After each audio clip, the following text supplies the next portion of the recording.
This is Business Weekend.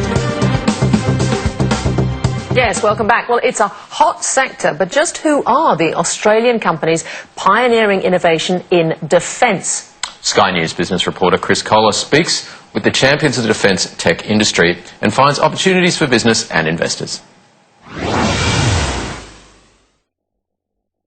Australian kit is increasingly stopping bullets, frustrating rogue drones out of the skies around the world. And investors are circling, particularly as the government showers support on the space. We've really gone out of our way to promote, what are effectively innovation grants. But it's not just innovation grants or having a small contract with defence that I'm interested in. I'm interested in making sure we grow that pie.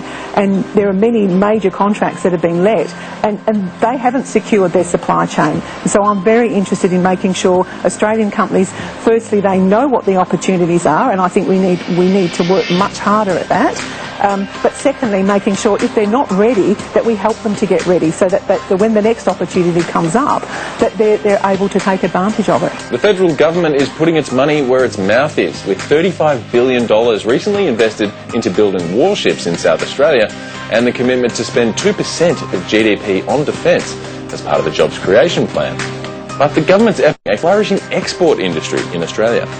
One player riding the wave is listed counter-drone company Drone Shield, which keeps an eye on the threats posed by exciting consumer innovations. A lot of facilities that are traditionally very well defended from the ground are left completely defenseless from the air.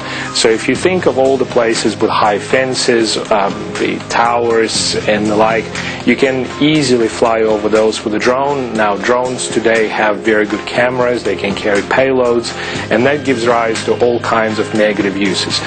Drone Shield this week saw shares jump to an almost 2-year high after it announced 3 separate international partnerships. In terms of where we're based, being in Australia is a great place. So you have access to top-notch engineering talent. Australia is a great place to live. Australian government has been giving us enormous amount of support in numerous ways, be it the R&D tax incentive, access to the embassy staff, or the facility to be part of Team Defence Australia, where we have a walk-in access to the key shows. So that's been all amazing. Now, as far as the customer base goes, while we have sold in Australia, the vast majority of our market is global, and I think that will remain to be so. Reading from a similar playbook, listed Australian defence company XTEK this week announced it is acquiring a US competitor with a view to get a foot in the door of the enormous US Army and American police forces. XTEK specialises in drones, mapping and soldier protection. We've been working into new technology that can reduce the weight of these kinds of equipments, like plates to protect the soldier as well as helmets, up to 30% less weight.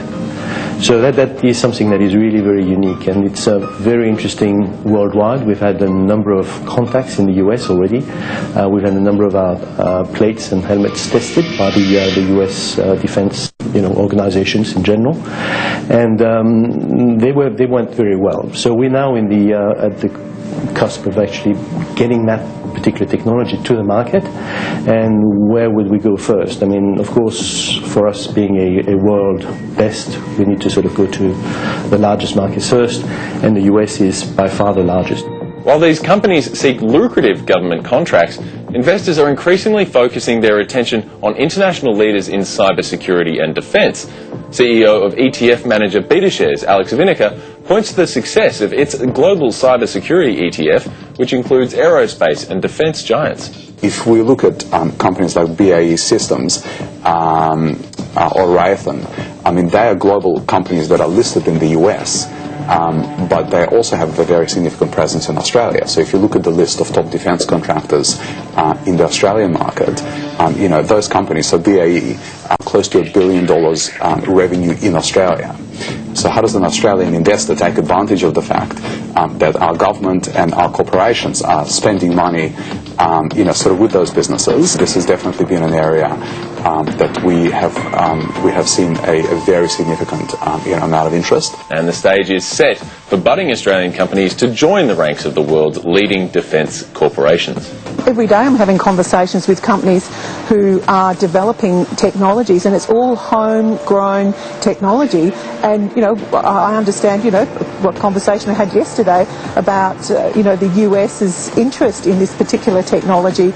And I think, you know, people are a little bit surprised at just what we're capable of in Australia. And Well, Graham Samuel's APRA capability review called out the fact